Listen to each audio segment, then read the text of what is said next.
Ladies and gentlemen, David Icke. Thank you. Thank you. Thank you. Thank you. Whoa. Thank you. Thank you.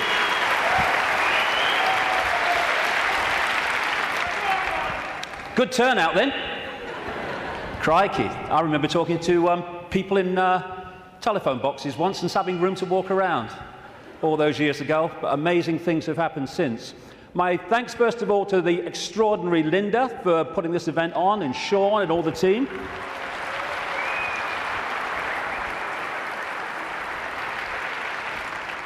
And my God, it's 20 years since my head blew off.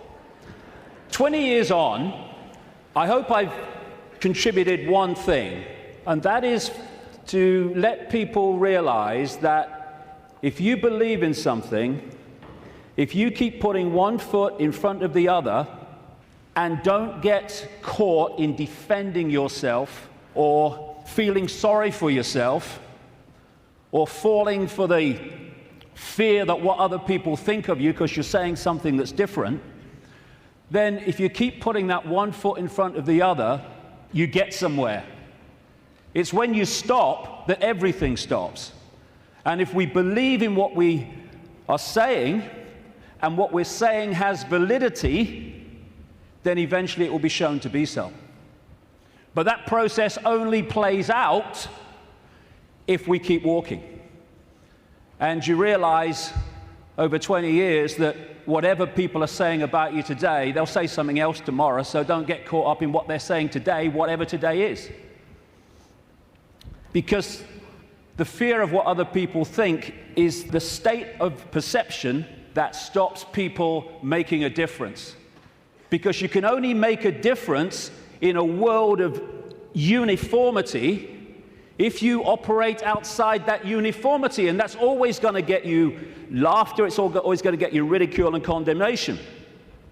And we either want to make a difference and we take that on and say whatever, or we don't, in which case nothing changes. And when I look back at this last 20 years, I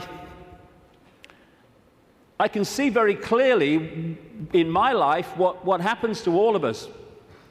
You come into the world, and then you go through a series of experiences, and they seem to be random.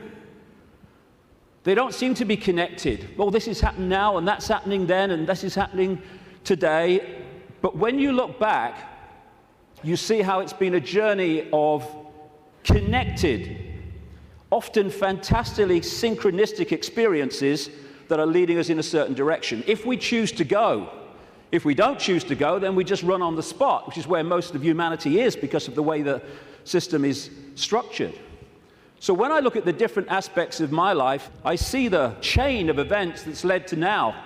I mean, this was me when I came into the world. I was bloody happy to be here, I was. Mom, Earth's a shitty place and want to go home. And I felt like that as a kid, to be honest. But then my life unfolded, and I became a professional footballer. Have you seen them teeth? When I saw that bloody picture, I've seen them teeth. Last time I saw a set of teeth like that, it was winning the Grand National. But the football side of it, which just seemed to be, I want to be a footballer. Actually, because I ended up playing professional football with rheumatoid arthritis, not recommended, by the way, I had an iron will to keep going whatever. And my goodness me, that came in quite handy a few years later. Then I went into television. What a bloody poser, look at him. I don't know, you should curl my hair then, you know. And thank you. It's been a long time since anyone did that to me. In fact, that's the first time, I think. And what that did was show me the inside of the media, shite, and also gave me a public profile which was going to lead to something later that wouldn't be ignored, although at the time I wish it was being ignored. And then I went into politics, you can call Green Party politics, and I saw politics from the inside, how it's just a game, how it's irrelevant to human life, and how people who were fighting with each other in the public arena were doing anything but that behind the scenes. And then, bang, 1990. For a year before 1990, when I was still in the Green Party, I felt this presence around me. Even when I was in a room alone, or especially then, I felt this presence around me, like I wasn't alone. And this went on for the best part, like I say, of a year. And it got more and more powerful, more and more tangible. Long story short, I tell the story in the books. I went by a series of synchronistic chances to see a psychic. Never seen one in my life before. And I just wanted to go along. I told her I wanted hands-on healing for my arthritis, which was true. But the real reason was, would she pick up what was around me? And I went for a couple of times, and it was hands-on healing, very nice. Betty Shine, nice lady. And then the third time, she starts giving me this stuff. Ooh, this is powerful, she says. I've got to close my eyes for this one. And in 1990, out came all this stuff. I'm presenting the snooker at the time. You know, I'm with the BBC still, and out came all this stuff. I was going to go out on a world stage. I was going to reveal great secrets. And basically, there was a shadow across the world that had to be lifted. There was a story that had to be told. And I was going to tell it, which, when I'm sitting with my bum on that little bench next to her in her healing room, sounded complete bloody craziness. But it's unfolded. And it's unfolded very quickly after that, where my life started to change. And I started to come across information that was pushing me in a certain direction.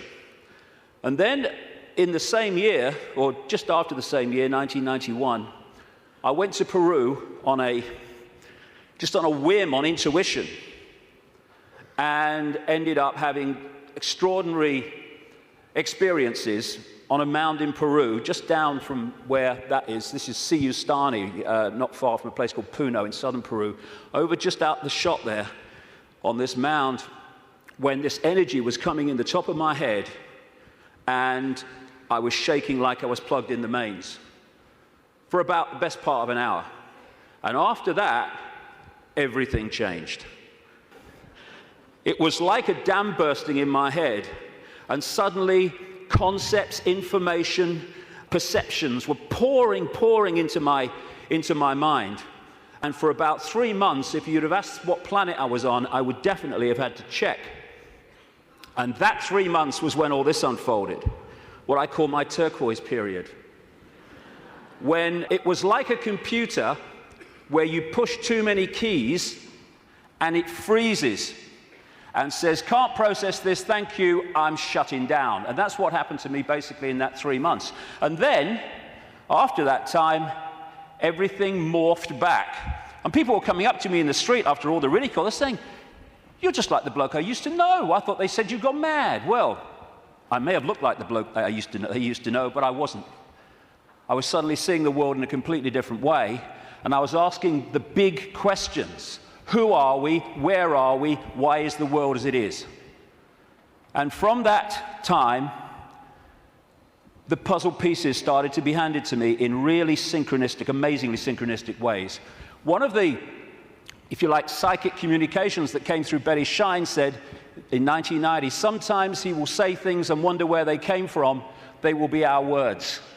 Another one said knowledge will be put into his mind, and at other times he will be led to knowledge. Well, all I can say after 20 years of experience since that time is that famous advert in Britain, it does exactly what it says on the tin, is precisely what has unfolded since then. And that's how the information for all the books and everything has come. Another one was, arduous seeking is not necessary. The path is already mapped out. You only have to follow the clues. Again, it says, or it does what it says on the tin. Exactly that has happened. And it's this process of having insights and then 5 sense information, names, dates, places, documents, people coming to support that insight. That is what has been unfolding for 20 years. That's where the information has come from in the books. And it's been like some force has been handing me puzzle pieces in virtually the order easiest to understand them. And when you put the puzzle pieces together, the world looks very, very different when you connect the dots. Because what the system wants to do right across society is get people to focus on dots, individual dots, a religion, family, job, football team, whatever. There's nothing wrong with focus as long as you hold peripheral vision and you can see how your focus connects out into other things. That's not what the system wants. It wants that focus so you don't have peripheral vision. And as you're trying to go through the maze we call life, the control system has set up endless ways to divert us, confuse us, and to keep us from the understanding that would set us free. And that's what I want to talk about in the first section today. The idea is to keep humanity constantly bewildered, so we don't know where we are, who we are, what even reality is. But when you connect the dots, and so many of them, as we'll see today, have on the face of it no connection to some of the others, when you connect the dots, the light goes on, and suddenly the picture forms. And what I'm going to do today, I can't fill in endless detail to support what I'm saying. That's in the books. And that's what books are for. Because even in the long, long day that we've got today, and all the hours I'm going to be speaking, I need that time just to connect individual dots and show how they connect together.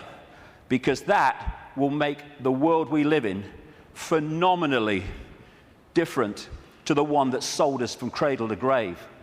The elephant in the living room appears when you connect the dots. When you connect enough, the elephant it's so blatant. But when the dots are unconnected, there's no elephant there because you can't see it. And that elephant in the living room is that there is a multi-level conspiracy, and it is multi-level, to enslave humanity in like a global concentration camp. The trick is to make sure the slaves don't realize they're slaves, so they don't do anything about their slavery. Although as this moves and moves towards its goal, that is becoming more obvious. When I first started on this journey 20 years ago, the first few years, all the information coming to me in, like I say, incredible synchronicity of meeting people, seeing documents, coming across information, having experiences. That first few years were about what I call the 5 sense level of this conspiracy.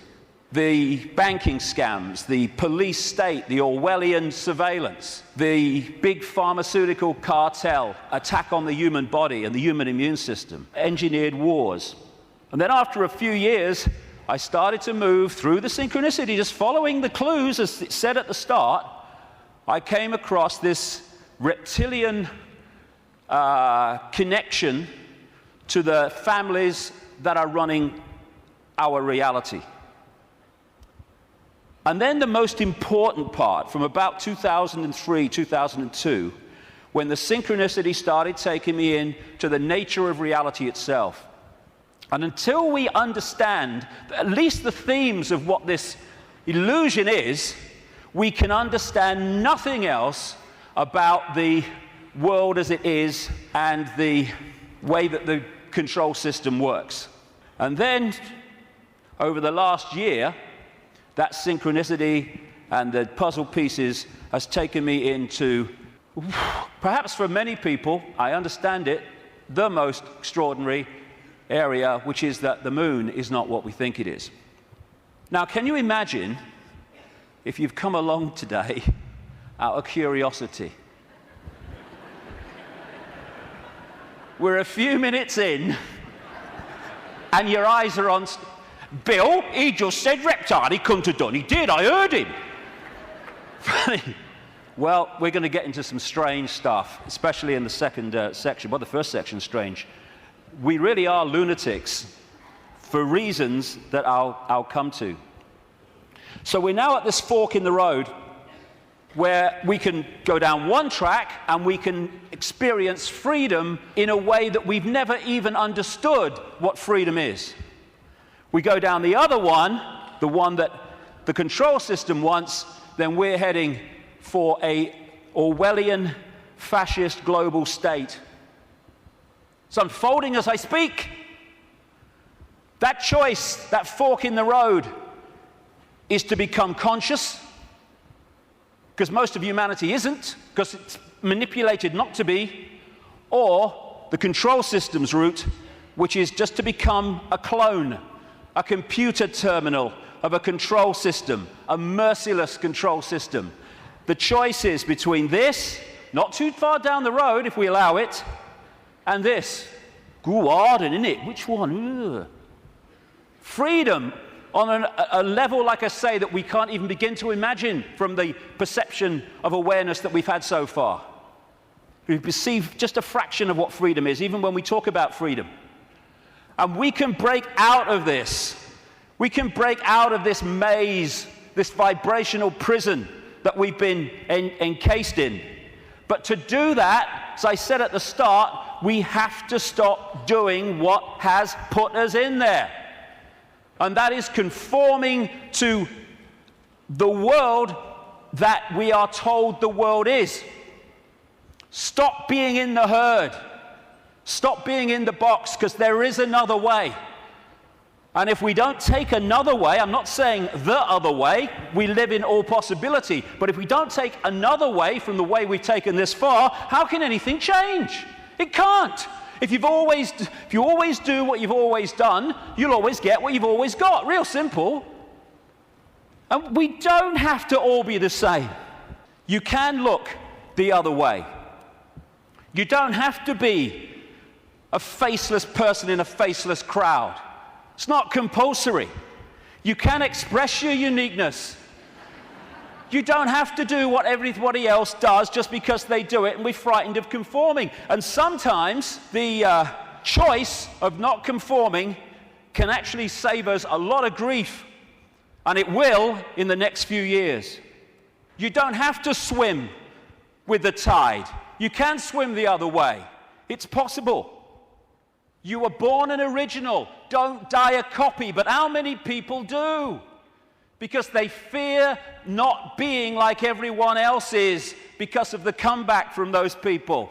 Truth does not change because it is or is not believed by the majority of the people. Everybody knows that, mate. Everyone knows that's rubbish. Well, I don't know it's rubbish. That's one less than everyone. We've made a start. As Gandhi said, even if you're in a minority of one, the truth is still the truth. The multitude is always wrong.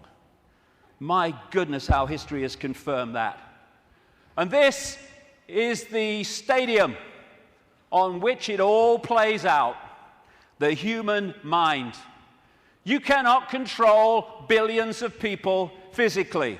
You can in certain small areas, yes, with your tanks and your bloody tasers and all that rubbish. But you can't do it to 7 billion. You have to control the way they perceive themselves and the world, and therefore, through that, make them behave the way you want them to. So if we're going to go down this route of freedom, first of all, we need to free our minds from the programming of a lifetime. Free our minds from the belief that what we're programmed to believe in schools is the truth about anything. It's not there to enlighten us. It's there to program us with a certain perception of reality which we carry through our lives, so we will be good little slaves based on who we think we are and what we think the world is. Free our minds from the diversions and the nonsense and, hey, honey, she's after the car, quick. And while we're doing that, over here, the world is being orchestrated. Not for our benefit either. Free our minds from the belief that the mainstream media is interested in telling the people the truth of what's going on in the world. It's there to do the opposite. It's to tell us the version of reality the control system wants us to believe, so we will respond and react in the right way. Free our minds from the fake change people. Crikey, is there a politician that's actually campaigning anymore that's not saying they stand for change? Change? Yes, I tell you what the change is. It's one guy claiming to be change, controlled by the same force that controlled the previous guy. Free our minds from the fake, fraudulent, false flag terrorist events created by the same control system that then tells you how the world must change to save us from the terrorism that they had covertly created. Free our minds from the front men for this control system, who are put up to frighten us into accepting changes in society, surveillance and control to save us from people who are front men for the very system that says, let me save you from him. Free our minds from the bullshit nonsense about human-caused global warming, which is nothing more than a way of introducing and justifying more and more controls and massive, massive increases in taxation, making fortunes for people like him. Free our minds from the idea that Big Pharma, the pharmaceutical industry, is in any way interested in human health. It's not about human health, it's about Big Pharma wealth and more. Free our minds from the four-letter word that controls the world, fear, that traps us in these vibrational boxes called fear. And free our minds, more than anything else, from the idea that we are Charlie Jones or Ethel Smith. We're just Joe Public. We've got no power. The choice is to become conscious, to realize that Ethel Smith is an experience, not who we are, and choose not to be what the control system is fast trying to create. Since I started writing about this in some detail 15, 16, 17 years ago about the control system, it's gone from its coming to daily experience. I think this is a symbolic picture myself. That plaque says, George Orwell lived here.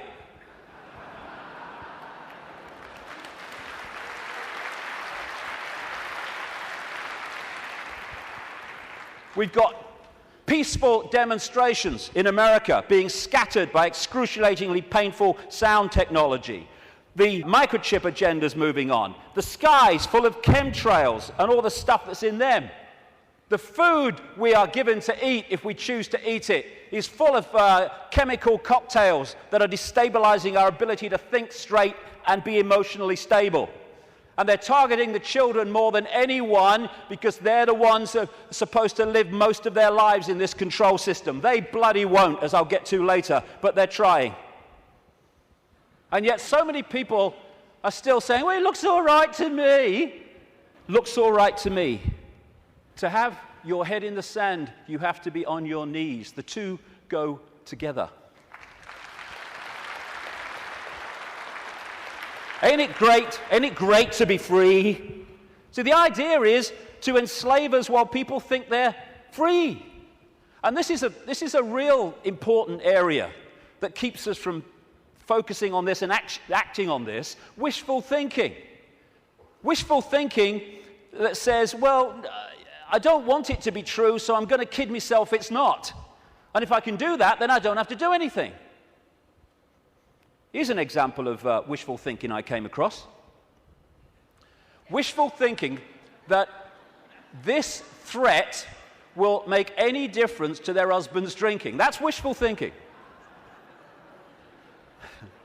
When I first saw that, I immediately ordered a large one, personally. But that's wishful thinking. I wish it were different. I wish things were different. Well, we all do, but they're not. They are as they are, and I find myself saying this all the time now. It is what it is. And if you accept what it is, you can change what it is. If you're in denial of it, you're not going to change it because you're kidding yourself it doesn't exist. This control system is coming in. It's coming in fast at the moment, and we have to get it from talking about it to doing something about it. And it's crept up on us step by step. While we're watching the game shows and celebrity world and sport and stuff. Nothing wrong with any of those things. But if you're there and you've not got the peripheral vision, they will keep you from seeing what's going on. And now the future is here. It's not sometime never. The future is here. And we've got to go from that to that pretty damn quick. And we can and we will. In many, many ways. As Martin Luther King said, the ultimate measure of a man is not where he stands in moments of comfort and convenience, but where he stands at times of challenge and controversy. And we are at a time of challenge and controversy, and we'll see what we're bloody made of, frankly. But the great news is, and I'm going to get into this big time in the last section, this is a time of fantastic awakening. Like I say, when I started on this journey consciously, anyway, 20 years ago, the number of people that were in any way interested in this information, whether it's the nature of reality or the control system and its agenda, was tiny, tiny, tiny. It was a lonely road. Not anymore. A phenomenal awakenings happening all over the world as people start to expand their minds and open their minds to another possibility, to another world, to another sense of self. And what comes with that awakening, indeed what triggers it in so many ways, is when we decide to ask the big questions. Because only then can we get the big answers. Like, who are we? Where are we? What is reality? And that's what I'm going to focus on in this first section, because unless we at least understand the themes of what reality is, we cannot possibly understand what's happening in the world and how the control system really works and how deep the rabbit hole goes. Establishment science, education, media, that's what it does. I mean, have you seen these politicians in Britain now? You've got Clegg in the Liberal Party, Liberal Democrats. You've got Cameron in the Conservatives. You're going to probably have one of the Miliband's, maybe David Miliband, leader of the other major party, and they're all standing on the same sodding postage stamp, all three of them. Same background, same basic perception of the world and politics, and that's exactly the same with science, education, and media. They all stand on this same postage stamp, and anyone wants to step off it and explore in other areas, stop him! Stop him! Ridicule, condemnation, stop his funding. And people say, well, if what you're saying is true, science would tell us. Yeah, okay. Like the media would tell us, right? Yeah, okay. What the control system doesn't want us to know is that this reality, in terms of its physicality, the one we think we're experiencing now, is an illusion. There is no physicality. There is no out there.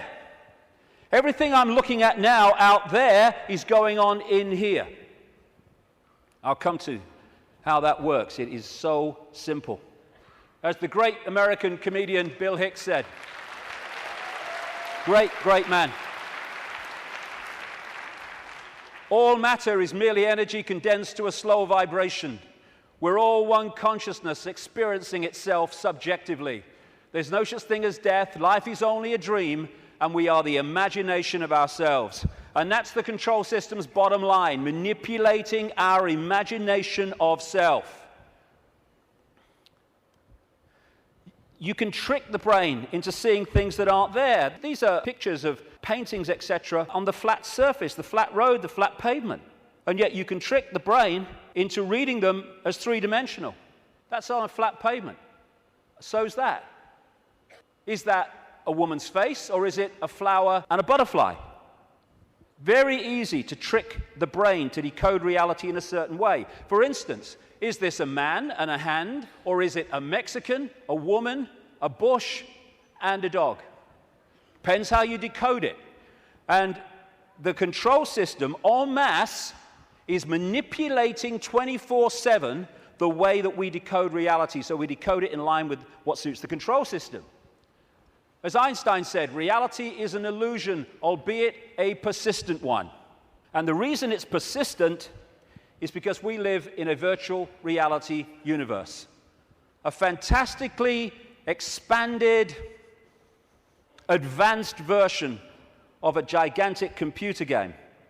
And the analogies go one after the other.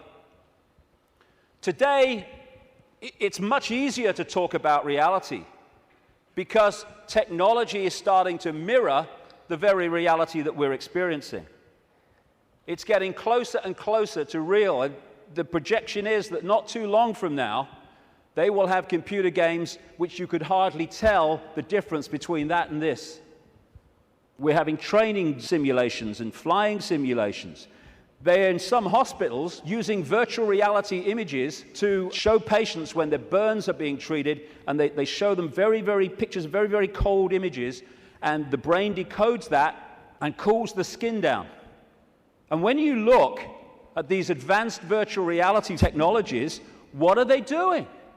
They're just hijacking the way the five senses work anyway. They're using the eyes, they're using through these gloves, the sense of touch and all the rest of it, and they are feeding information, digital information, to the brain and tricking it to believe that something's going on which is not. And that's how the control system works. And we have what I call the body computer, the biological body computer. Biological, by that I mean it has the ability not just to react to data, but to assess that data and make decisions on it, which is what the immune system is doing all now as we speak. I'm not standing here, you're not sitting there saying, okay, problem with the right leg, go down there a bit on the left. No, it's just doing it because it's thinking. It's a biological computer system. By the way, this image here was taken the split second that someone told this guy that Barack Obama had won the Nobel Peace Prize. That's how I reacted anyway. And the base foundation of this virtual reality is actually waveform, vibrating energy. And within waveforms, as scientists will tell you, fantastic amounts of information can be stored. And that's what the base information construct of this reality is. It's information in wave form. And what I'm going to call that through the day is the metaphysical universe. When I talk about the metaphysical universe, I mean the waveform level of this universe before it becomes this. What happens is the waveform information construct is decoded through the body computer into the world that we think we are experiencing. It's all going on in here. And it's like, as I'll come to in a second, it's almost a mirror, though much more advanced, of the wireless internet, where you can get a computer and you can pull the wireless internet, the World Wide Web, a whole collective reality out of the unseen to appear on a screen anywhere in the world. And so as we decode vibrational information through to electrical information, which is sent to the brain, and the brain decodes that into the world that we think we are experiencing. This is the metaphysical universe. Through the body computer, it becomes the world that we experience as outside of us. The five senses, which of course, as I say, virtual reality computer games lock into, that's how they work, they change vibrational information into electrical information, which goes to the brain to be decoded into what is holographic information. I'll come to that. So this is absolutely right, this scene from The Matrix, where the Neo character says, this isn't real, and Morpheus says, what is real? How do you define real? If you're talking about what you can feel, what you can smell, taste, and see, then real is simply electrical signals interpreted by your brain. That's all it is. And imagine if you can manipulate the way the brain interprets reality because you know how reality works and the population doesn't because you bloody well keep it from them systematically. The five senses are a decoding system. The most obvious one, of course, is sound. That's a vibration comes to the ear, message to the brain hears the sound. There is no sound until we've decoded it as so. Sound is just a vibration until we've decoded it. Sound exists in here. Same with taste. Electrical signals to the brain decodes it. This is how you can, through stage hypnotists, etc., get someone to eat a potato but taste an apple. Because you implant the belief here that it's an apple, and so the electrical signal with the potato code goes there, and it doesn't read it like that, it reads it as an apple. Even on that basic level, think of the potential for manipulating the way we see reality individually and collectively. And different parts of the brain, like with smell, are specifically there in the body computer to decode those senses. Same with touch, exactly the same. Even movement. There is no movement until we've decoded that movement. There are conditions of the brain, which some people have, where they don't decode movement. So often they don't even see it. They'll see a car in the distance, the next thing, whoa, it's gone. Nothing in the middle. They see someone pouring a cup of tea, and all they see is a static arc of tea. It's all an illusion. It's a computer game. A very, very sophisticated one. I love that. Crikey, talk about having a laugh. Hey, Ethel, come and see who's in the telly. Don't you mean on the telly? No. Stage hypnotists are playing with this system all the time, like I say. And there are some other hypnotists I made earlier. These don't know they're hypnotists, most of them anyway. But that's what they're doing. They are all the time giving us a sense of reality, a belief in what is real. And if the brain takes on that belief system, it then starts reading reality in line with that belief, and it becomes a self-fulfilling reality. So we live in the equivalent, as I'll keep saying, a very, very advanced equivalent of the holographic internet, the World Wide Web. If you say to people, tell me about the internet, they say, yeah, well, it's graphics and websites and words and colors and the pictures. Yes, it is. But the only place that exists in that form, the internet, is on the screen. Everywhere else, it's electrical circuits, etc., etc. You say, tell me about television. They'll say, well, it's moving pictures on a screen. Yes, it is.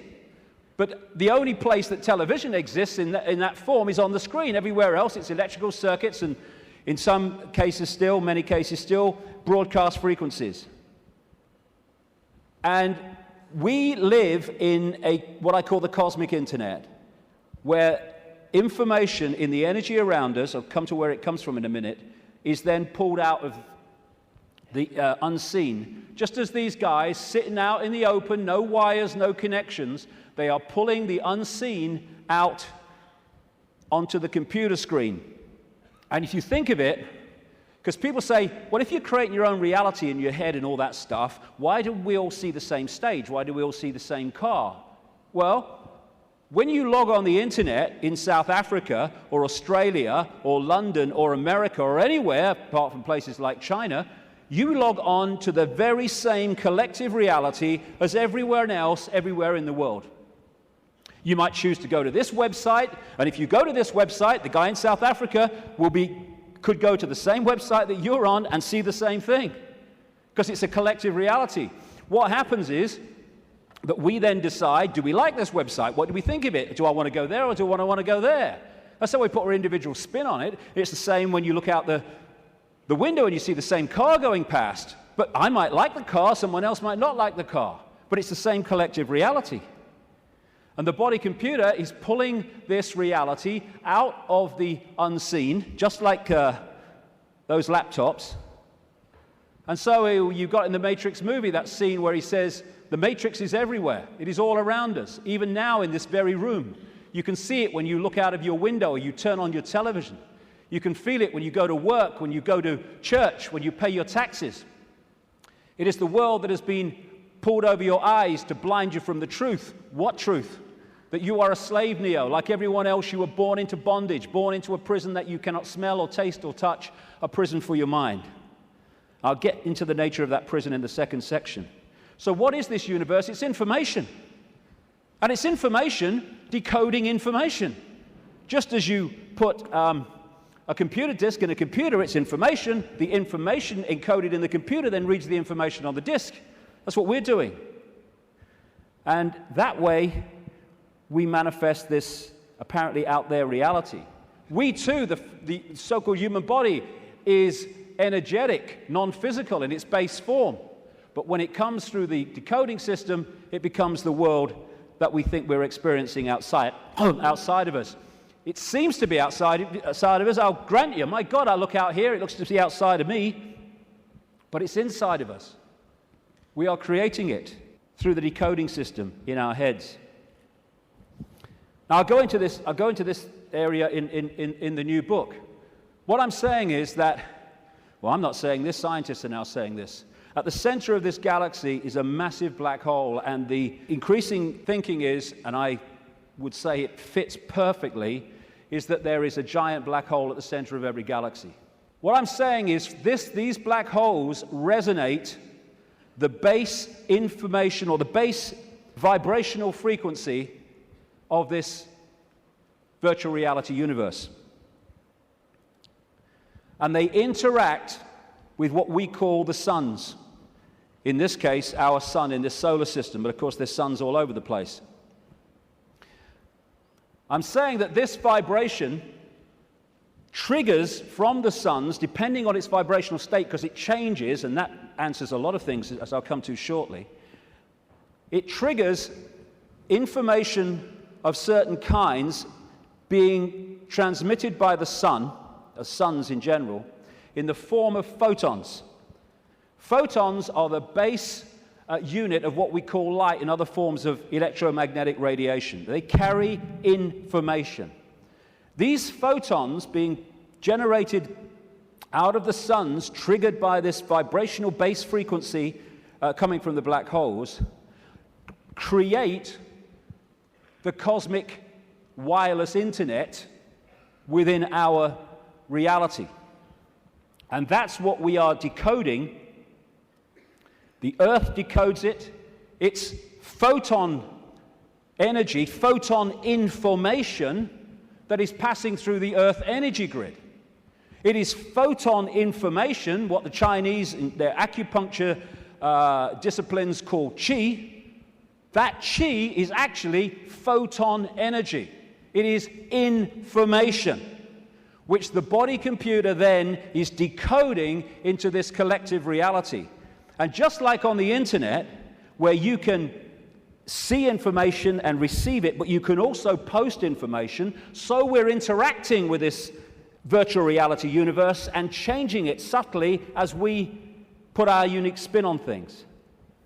And we're creating that world that I keep talking about. Now, some scientists, over the years, have postulated that this physical world only exists when it's observed. I agree. Why? Because of this. When you put a computer disk into a computer, it does not read all the information on the disk at the same time. It reads that part that it is observing, whatever that laser's hitting at the time. All the other stuff is still in information form. It's not been transferred to the screen as pictures, etc. And we do the same. When we observe, decode, then we bring it into this reality. But without that, this is just the base vibrational metaphysical universe, which is the basis of all of it. Then no light gets in the brain. So how do we see light? How can I look at that light and see it? No light ever gets in the brain because the brain's decoding information into that light. So when you see things like in the Matrix movies, those lines like, there is no spoon. It is not the spoon that bends, it is only yourself. Exactly. Because the only place the spoon exists in physical form is in here.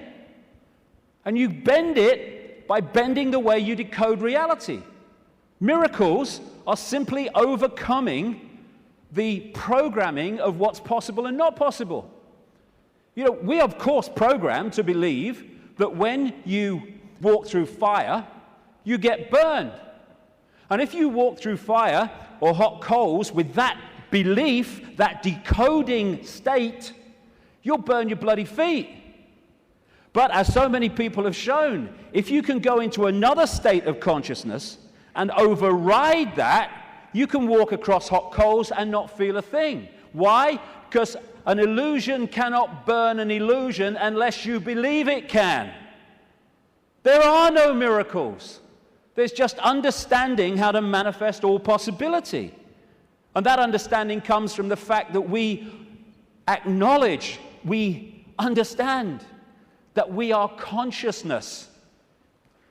Disembodied, no form awareness, having an experience. Like a Central American shaman said, we are perceivers, we are awareness, we are not objects, we have no solidity. We, or rather our reason, forget this, and thus we entrap the totality of ourselves in a vicious circle from which we rarely emerge in our lifetime. And that vicious circle is what the control system wants to keep us in, because then we're controllable. If we understand who we really are, what we really are, it's impossible to control by a bunch of control freaks. The body is the way our awareness experiences this reality.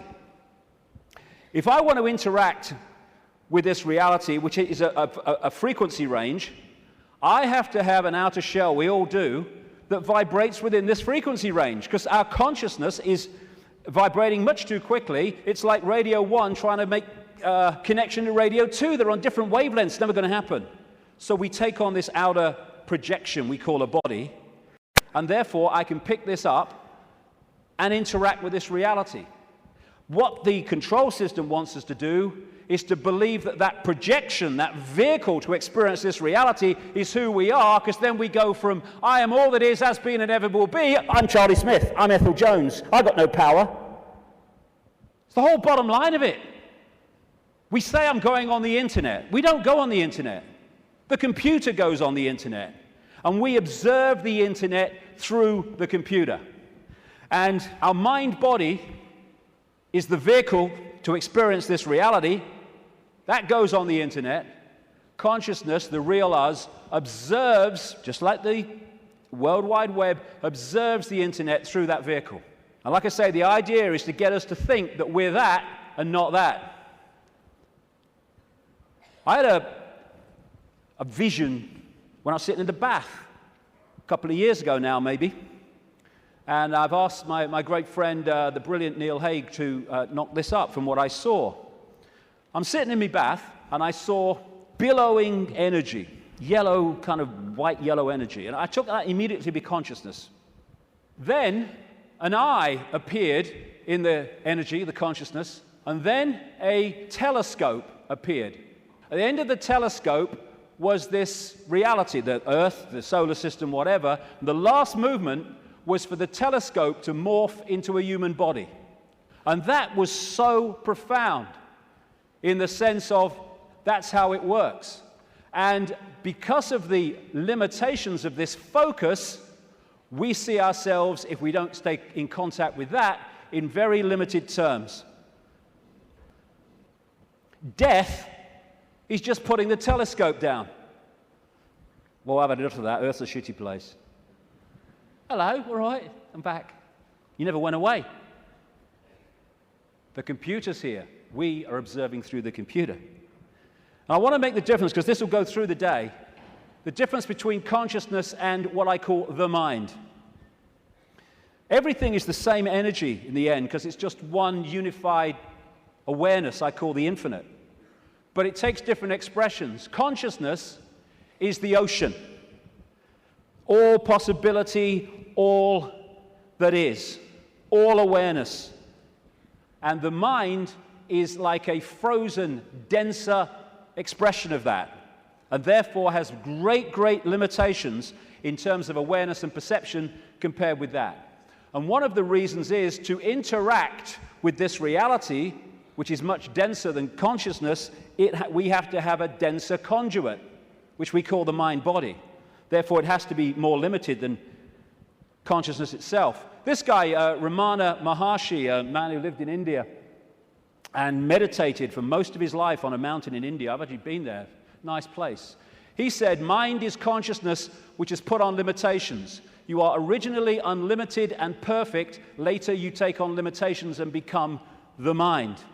Or as Einstein put it, a human being is a part of the whole called by us universe, a part limited in time and space.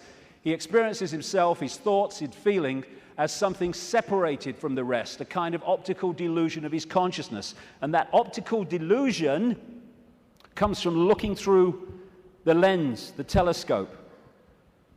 And what it does, and I keep saying the control system is structured exactly to do this, it puts us in a false identity. One that doesn't think all possibility, it thinks limitation, I can't, that's not possible. And if you want to control people en masse, you want them in that mode. I'm not David Icke. David Icke's my experience. It's a name for the experience I'm having at the moment. I am all consciousness, all awareness. All that is, has been, and ever will be, and so is everyone else in this room, everyone else in all the realities of this infinite world that we live in. We are all possibility, and that's our base state. I don't care who you are, what you've done in your life, what regrets you have, how successful you've been. Your base state is all possibility. And I've only taken psychoactive drugs once, well, 1.5 times. The main one was in Peru when I took something called ayahuasca in 2003.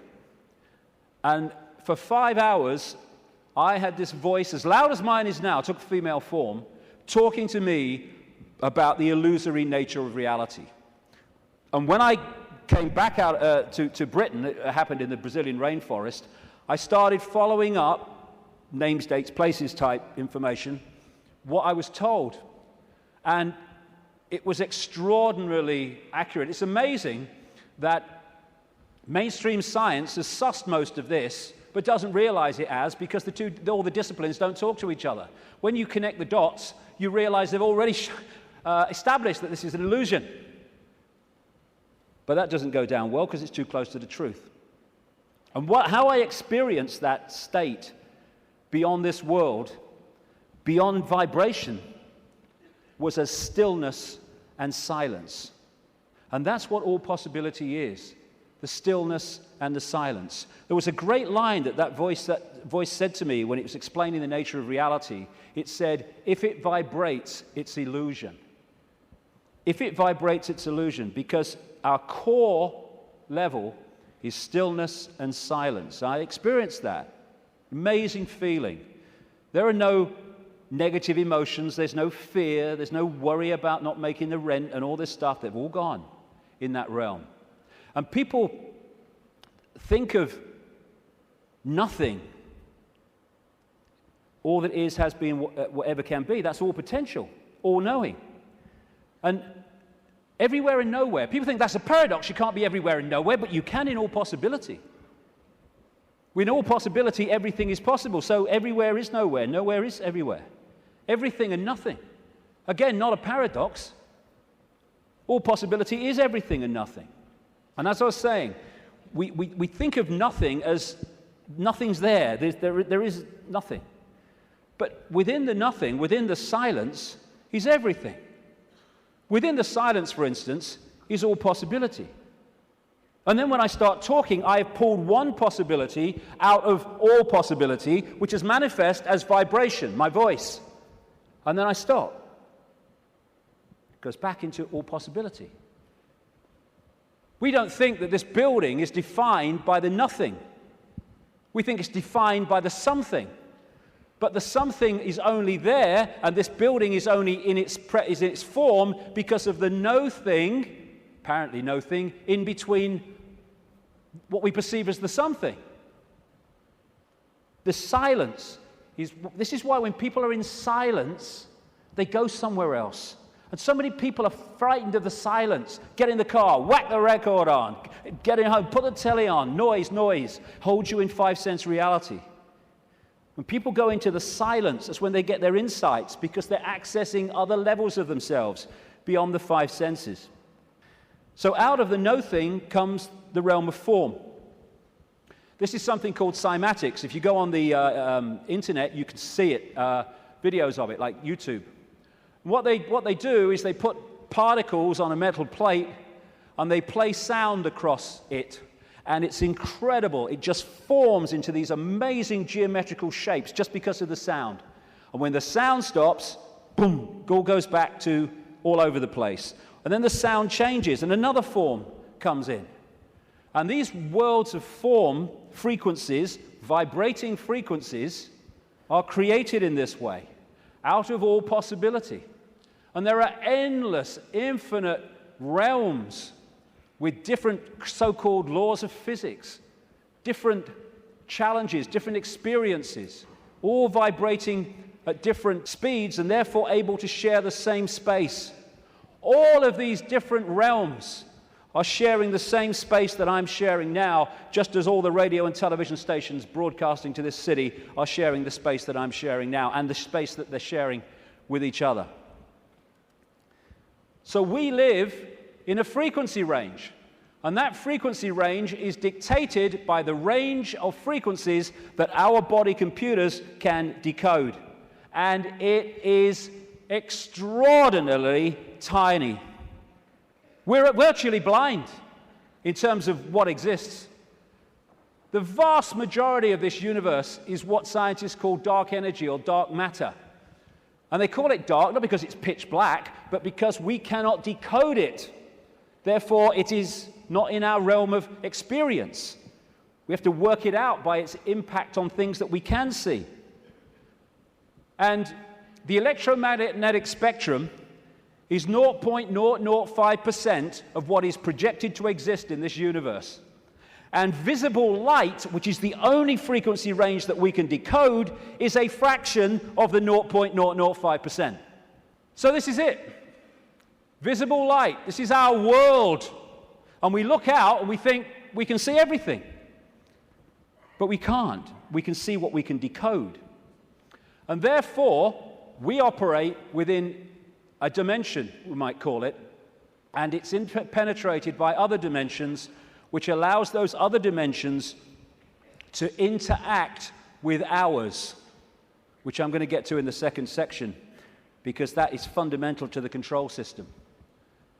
What we're doing is we are putting our focus of attention into this reality through the body computer, and therefore this seems to be the only world that exists. But the space we're occupying is teeming with life of endless varieties.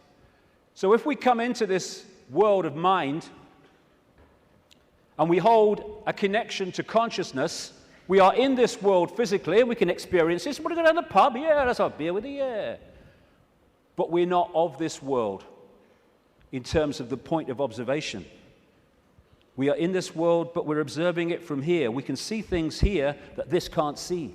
And that's why the control system has to keep us here. And a structured society to make that happen.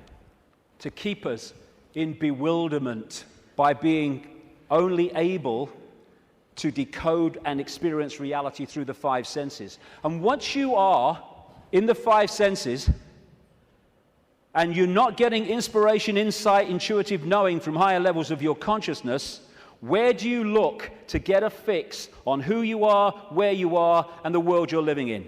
There. And who controls that? The control system that controls the media, politics, education, science. The idea is isolate us in the five senses, isolate us in body-mind, and then program the body-mind to see the world that suits the control system. Time and space are just information within the metaphysical universe fabric, the vibrational fabric, which we then decode into what appears to be time and space. There is no time and space. When you put a disk in a computer, it's got information on it. You put it in the computer reads it. On the screen, you see time and space, or what appears to be time and space. But all it is information on the disk being read by the computer and being put on the screen. That's what we are doing all the time. Time's an illusion.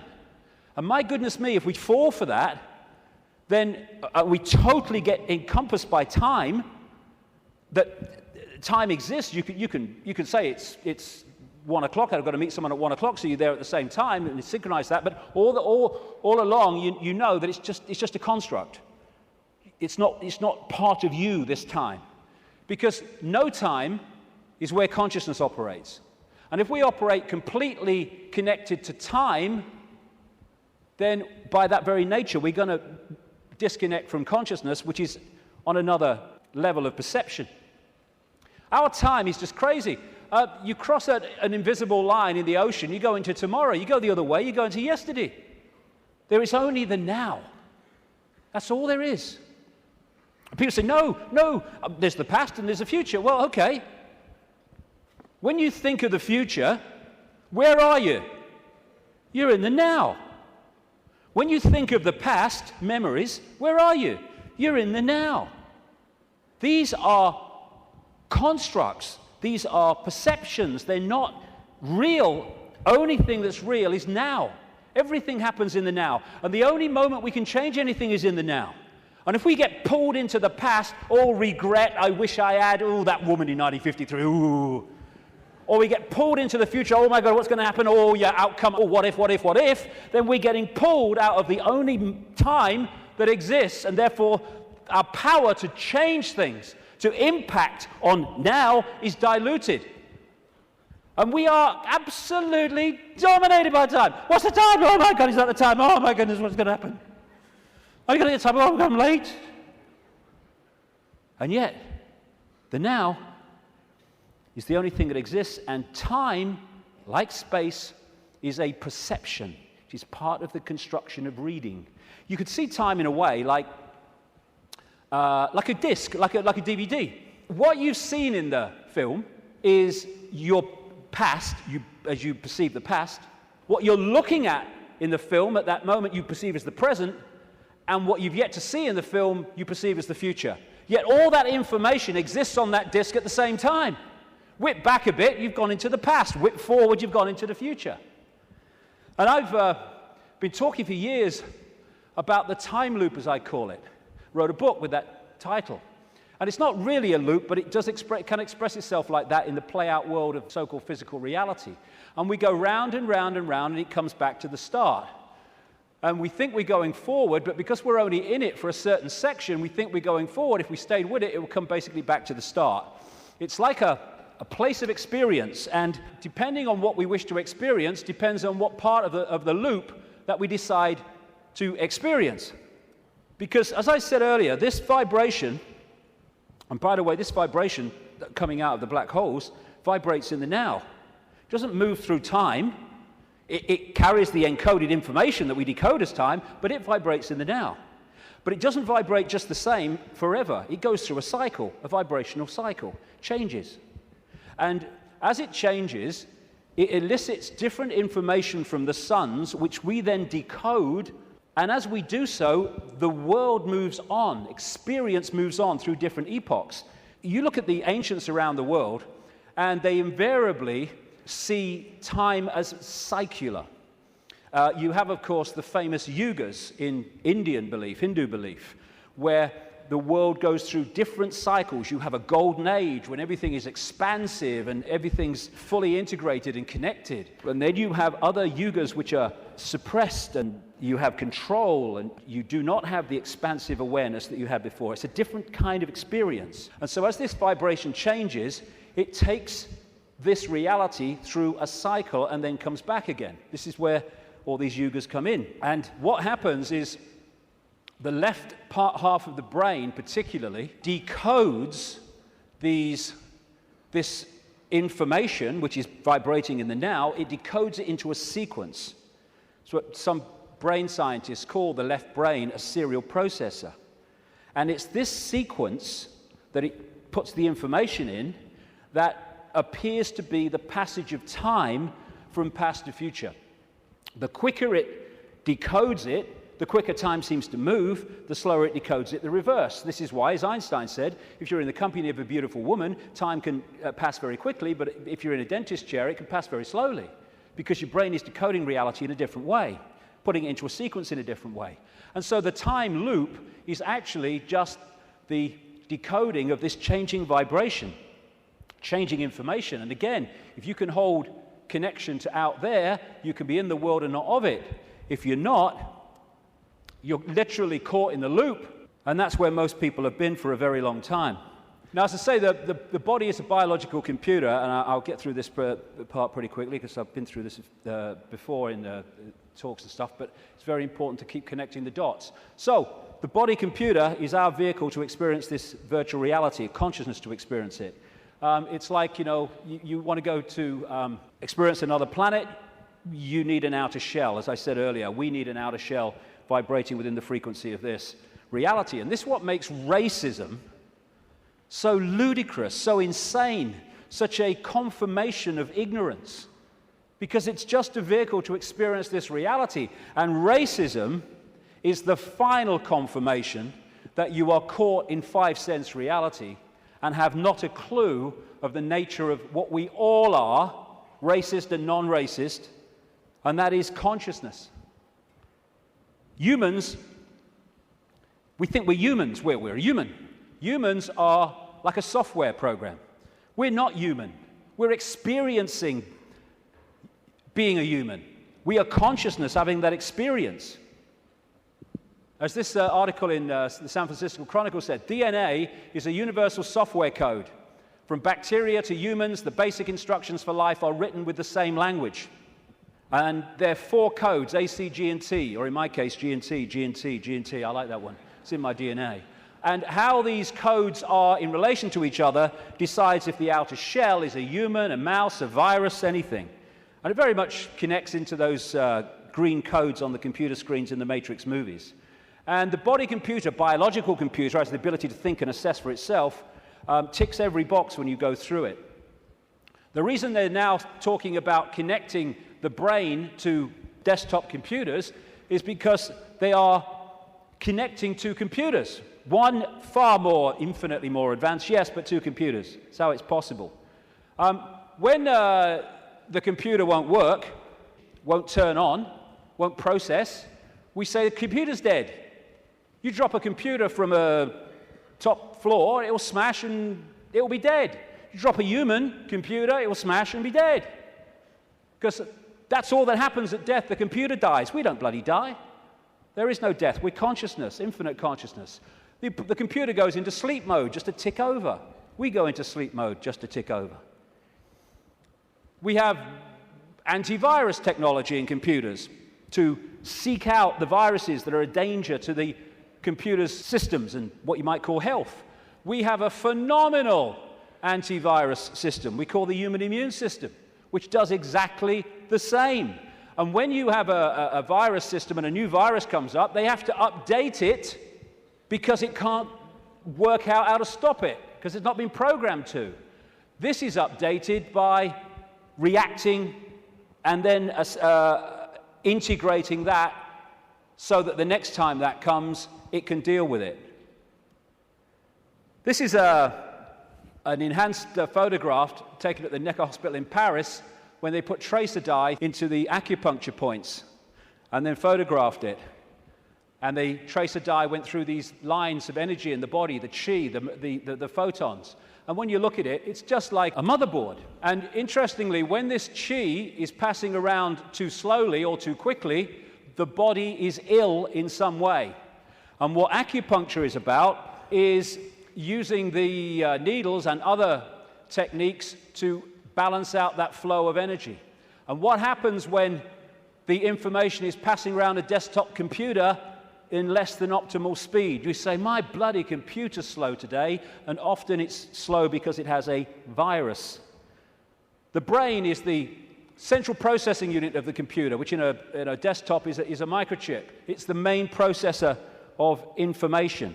The DNA is the hard drive, and it's not just the DNA we see physically, because even DNA is just the decoded version of an energy field. We have an energy counterpart, which we call the human aura. What we call cultures. I'm this culture, I'm a black South African, I'm a Hindu or whatever. These are different sub-softwares of the human software. This guy, William Sheridan, was in a New York hospital waiting for a heart transplant, and he joined an art therapy course. He was about as good as I am, and I'm a terrible, terrible artist. And this is what he was drawing. After his heart transplant, suddenly he went back on the art therapy course and started drawing much more sophisticated pictures. As a result of agreeing to promote organ donation, he managed to meet the donor's mother. He asked her the obvious question, did your son have an interest in art? And she said he wanted art materials rather than toys from the age of 18 months. He was crazy about art. And there have been many studies, some of them very extensive over the years, that have shown the incredible connection between people who've received hearts, lungs, and other organs from people and then taken on either and or their character traits or their abilities. Because what are they doing? They're downloading information from one computer to another. That's how it gets passed across. Credo Mutwa, the great Zulu shaman in South Africa, told me that in the days when they used to eat people in Africa, one of the golden rules was that you must heat the person to a certain temperature, otherwise if you eat them, you become them. Same principle. We are led to believe that what identifies us with the body and what identifies us with the body being us is whether we're a man or a woman. Again, being a man or a woman is not what we are, it's the experience we're having. How can we be a man and a woman, or how can that be what we are, when you can change from a man to a woman through chemical intervention? It's changing the nature of the computer through chemical intervention. Freaky the chicken, who was in the papers a few years ago, started out life as a hen, laying eggs, then had a massive, for some reason, explosion of testosterone and became a cockerel. Started chasing the chickens, the hens, and crowing at dawn, grew a comb. How can male or female be what we are when that can happen? It's an experience for consciousness which is neither male or female because it's all possibility. This is from the BBC website. Scientists have been able to take control of flies' brains to make females behave just like males.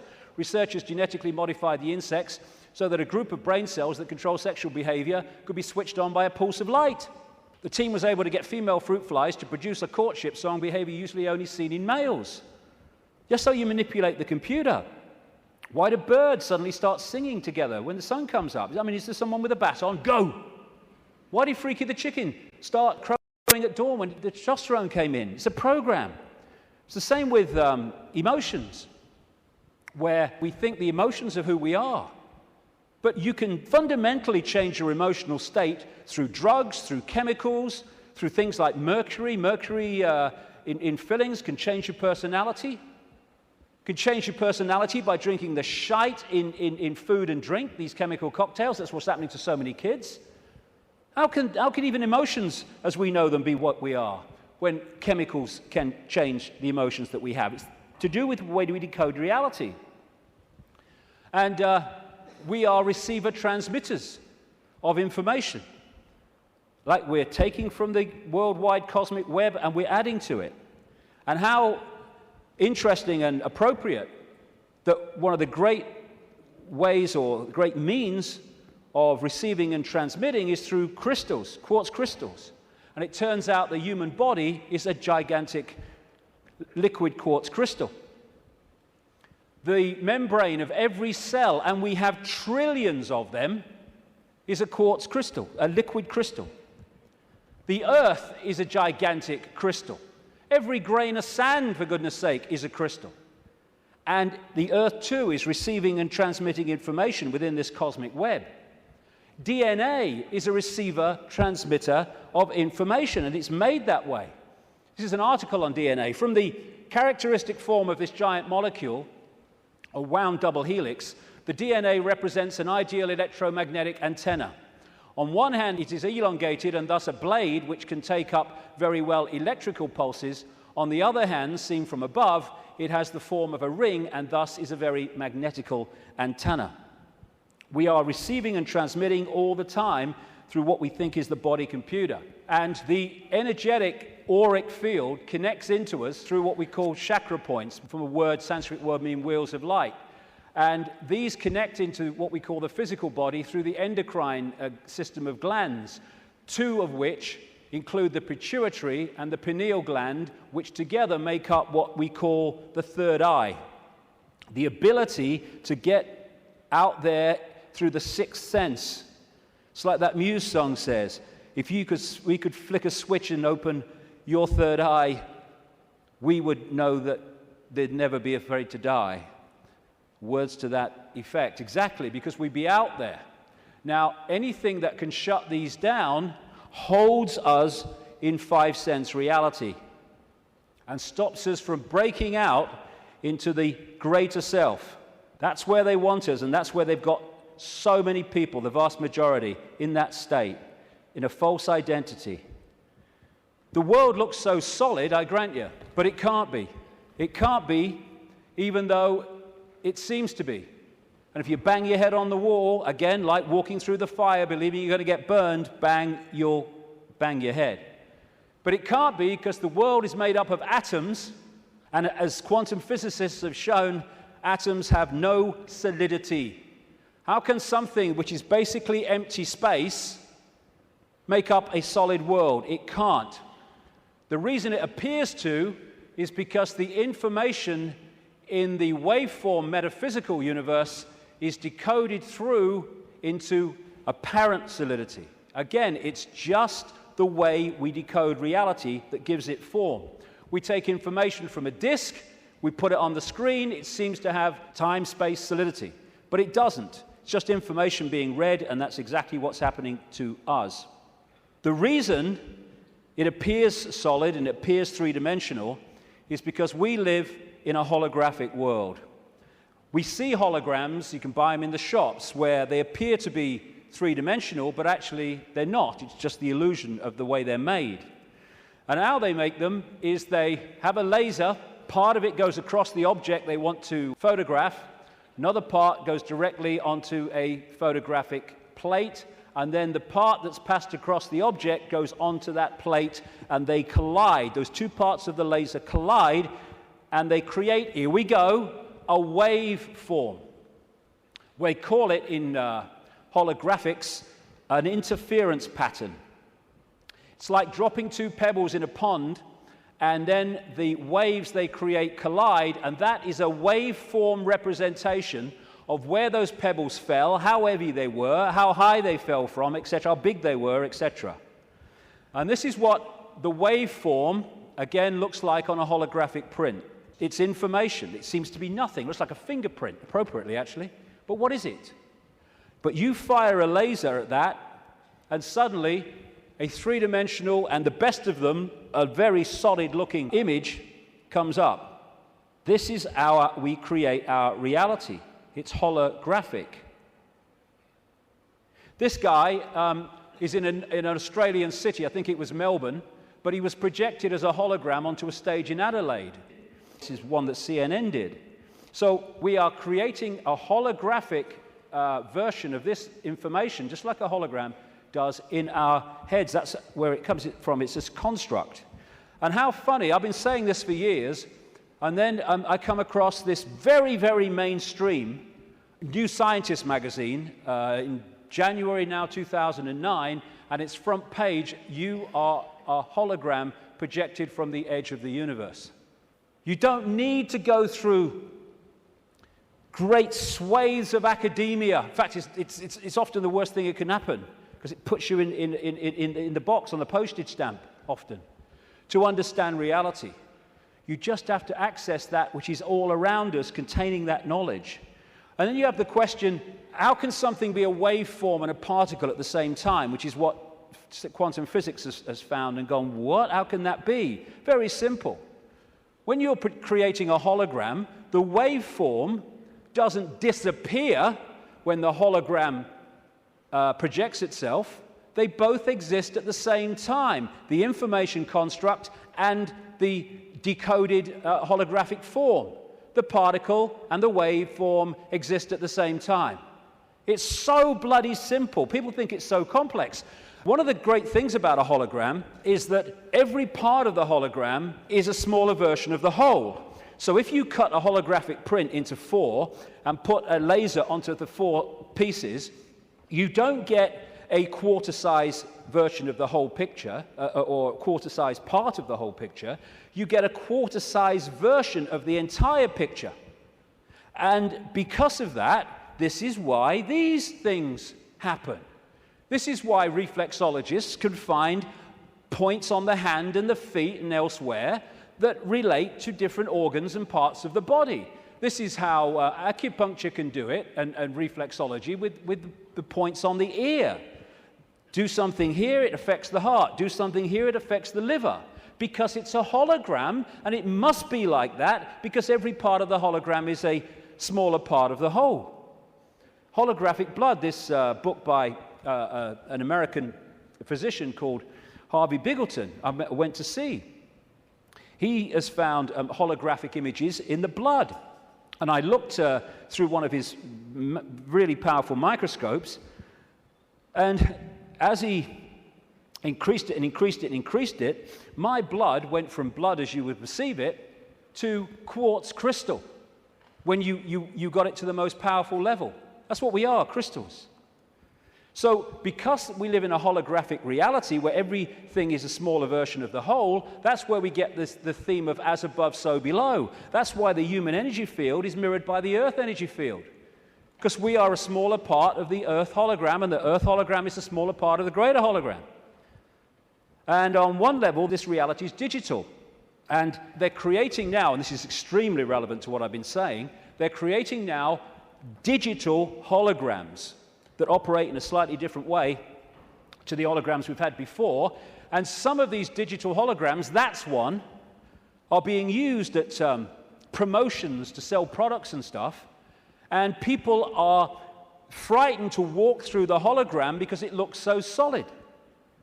And that's what this is, digital holograms.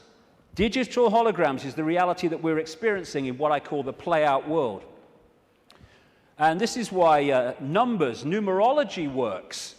Numerology can predict things, and it can make things happen because it is working on this digital level of reality. Computers work on binary systems of on-off electrical charges, just symbolized as 1 and 0. They're now starting to develop trinary computers with a third number.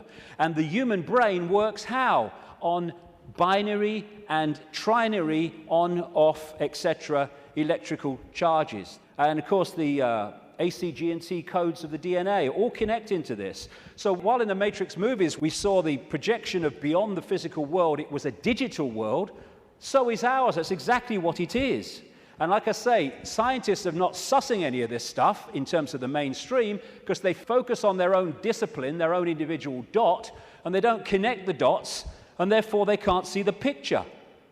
I watched a program the other day. It was a mainstream science program, and it asked the question for at least an hour. I think it was an hour. What's the biggest number?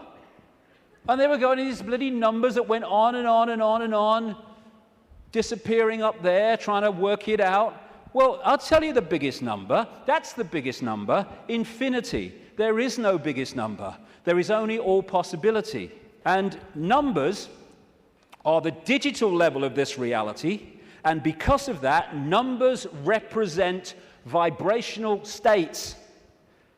As a result of that, you can manipulate reality through numbers and numerology, because you're manipulating that level of the decoded construct. So what does all this mean? We live a false identity. We think we're humans when we're consciousness. We're multi-leveled awareness, not just the body, consciousness. And some near-death experiences have experienced and then come back to tell the story of what they've experienced when they've been through, sometimes they experience it as a tunnel, and then come back when their body releases the consciousness for a short time. And this is one that encapsulates all of it. He said, everything from the beginning, my birth, my ancestors, my children, my wife, everything comes together simultaneously.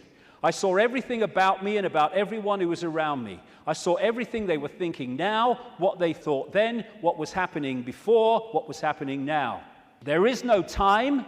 There is no sequence of events, no such thing as limitation of distance, of period, of time, of place. I could be anywhere I wanted to be simultaneously. This body computer is what gives us the delusion of all those things. And I'll just finish on this bit. Key to holding us in servitude is to keep us in the left hemisphere of the brain. We have two, the right brain, the left brain, and we have a bridge called the corpus callosum, which bridges the two and should pass information between the two. And the right brain, they are very, very different states of being. The right brain is the out there, the creative, the connection with all that is. The left brain is what deals in numbers, in language, in sequence, and puts everything in hierarchical structures and all the rest of it. And what the system wants, it wants us in there. Because when we're in there and not in there, we are there. And the whole system is structured to put us there. The education system, everything. I found this, different functions of the right and left brain. What the right brain wants to do is say the color. What the left brain wants to do, language, it wants to say the word. And it's interesting when you try to go through these and say the color, how difficult it is for many people to say the color instead of the word, to say green instead of what the left brain wants, which is yellow. And the functions of the two are massively different. This lady, a brain scientist, neuroanatomist called Jill Bolte Taylor, became well known when she had a stroke in the 1990s, I think it was. And she had a stroke in the left brain and stayed awake for most of it, and therefore experienced what was happening. First of all, she got onto an exercise bike trying to overcome how she was feeling, and she looked down at her hands, because this left brain decoding system's now not working, and was not decoding reality as it normally did. She looked down, and she saw not hands, she saw claws. As this went on, she could no longer see a division between her and anything else. Everything just joined as one infinite field of energy consciousness. And she said it was just bliss. Nirvana, she called it. When she tries eventually, the left brain eventually kicks in and says, you've got to get help. She tries to call work, a colleague, to help her out. Took her 45 minutes, I think she said, a long time, trying to go through these business cards to find the number, because when she looked at them, she couldn't see numbers and words anymore, because this wasn't decoding reality as it should. She could see pixels. She was seeing this reality one step back in its digital pixel state. Eventually, through following the squiggles, she says, she managed to ring the number. And when the guy, he must have said something on the other end, like, hello, all she heard, she said, when he picked the phone up, was woof, woof, woof, woof. And then she said, I tried to say to him, hey, this is Jill, I'm in trouble. And all she heard herself say was woof, woof, woof, woof. Because the vibration was not being decoded by the left brain, the language part, into words that we can understand. And what the system wants to do is to put these firewalls up, called education, science, politics, media, peer pressure, to keep the right brain out of it. And this is fundamental, because these things are all part of the defense mechanism, keeping us in left brain reality and out of right brain infinity. Now, some people, they call them autistic savants, like this man, Stephen Wilshire. They access the right brain potential in ways that other people don't. And this is why they're capable of fantastic achievements. This guy, Stephen Wiltshire, was taken up in a helicopter over London by the BBC for half an hour with nothing except his eyes, and then came down and drew London from the air with incredible accuracy. Why? Because he was accessing that infinite potential that left-brain people, most of people in the world, don't. This guy, Daniel Tammet, another autistic savant, has again achieved incredible things because he was challenged once to learn Icelandic in a week, and it's an incredibly difficult language to learn. I mean, none of the media were using on their news reading, were using the real name of that volcano in Iceland, were they? Because they couldn't bloody pronounce it. This guy went back on television a week later speaking Icelandic. And his Icelandic teacher said, he's not human. Yes, he is. It's the human that we once were and will be again. When this suppression of our potential and our infinite possibility is brought to an end, and this shite stops.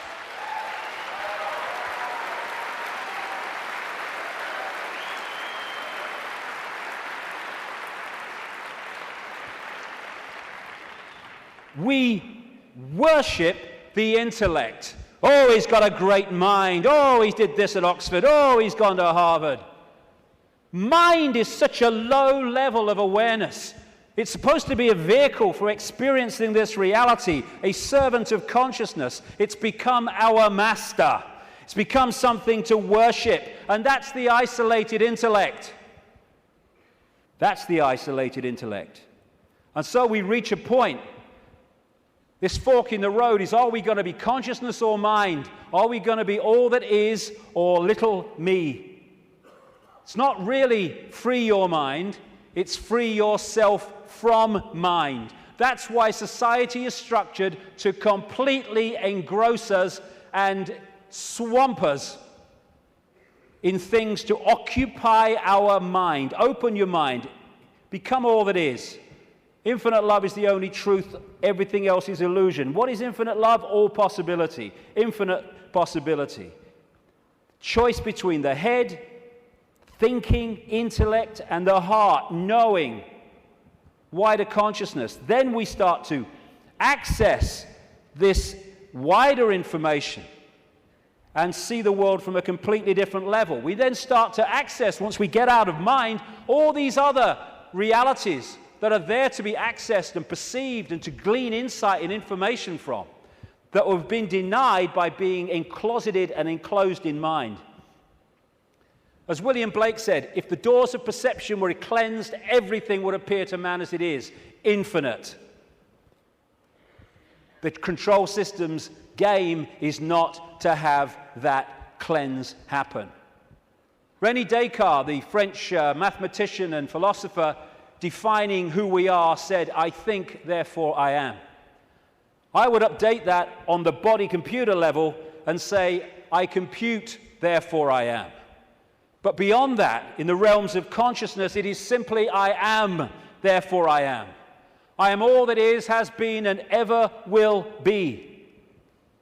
And this multi-leveled conspiracy is there to keep that knowledge from us, to hold us in little me mental states, so a tiny few can control billions. Without this knowledge, we cannot understand the conspiracy and how it works. And the question is, who's behind it? See, they're hiding already. Who's behind it? And that's what we'll get to in the next section, which will start in 10 minutes. Thank you very much. Thank you.